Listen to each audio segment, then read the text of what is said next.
এবার রাজ্যে নতুন করে মাথা তুলে দাঁড়ানোর চেষ্টা করছে আরও একটি রাজনৈতিক দল রিপাবলিকান পার্টি ত্রিপুরা। বুধবার দিল্লি থেকে রাজ্যে ফিরলেন রিপাবলিকান পার্টি ত্রিপুরা রাজ্য সভাপতি সত্যজিৎ দাস। আগরতলা বিমানবন্দরে দলীয় নেতাকর্মীরা উত্তরীয় দিয়ে স্বাগত জানান দলের নেতাকর্মীদের। সাথে ছিলেন পার্টির কার্যকরী সভাপতি অনন্ত দেববর্মা সহ অন্যান্য কার্যকর্তারা।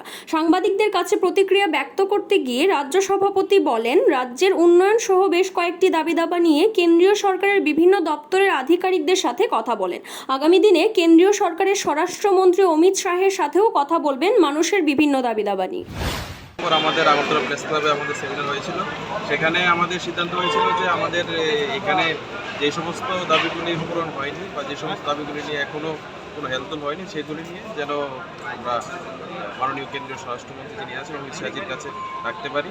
তো সেই হিসাবে আমাদের অনন্ত দেববর্মা মহোদয়, তিনি স্টেট ওয়ার্কিং প্রেসিডেন্ট পার্টির উনি সহ আমরা গেছিলাম দিল্লিতে এবং সেখানে বিভিন্ন দপ্তর মন্ত্রীদের সাথে কথা হয়েছে এবং সেই সময় অমিত শাহজির যিনি অ্যাডভাইজার আছেন, হোম মিনিস্ট্রি অ্যাডভাইজার আছেন একে মিশ্রাজি, উনি টাইম দিয়েছেন এবং দীর্ঘক্ষণ ধরে সেই বিষয়গুলি উনি শুনেছেন এবং বিষয়গুলি শুনে উনি আশ্বস্ত করেছেন সেই বিষয়গুলিতে উনি সঠিক পদক্ষেপ উনি নেবেন এবং কিছুদিনের মধ্যে আশা করছি এই বিষয়গুলি আমরা মাননীয় কেন্দ্রীয় স্বরাষ্ট্রমন্ত্রী অমিত শাহজির কাছে এগুলি রাখবো এবং একে মিশ্রাজির মাধ্যমে সেই বিষয়গুলি নিয়ে একটা আলোচনা চলছে এবং এর পাশাপাশি মাননীয়া যিনি আমাদের রাষ্ট্রপতি আছেন ভারতবর্ষে, দ্রৌপদী মুর্মুজি, উনিও আগামী নতুন বছরের সময় দেবেন এবং আমাদের এখান থেকে কয়েকজন মিলে সবাই মিলে আমরা সেই বিষয়গুলি তিনি আছেন রাষ্ট্রপতি মহোদয়ের কাছে আমাদের রাখার আমরা ইসে করেছি।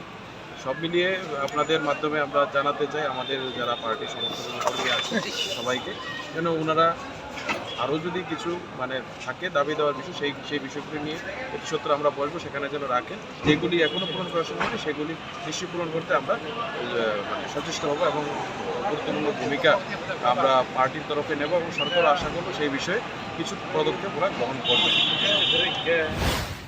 CRI TV, channel for news and entertainment.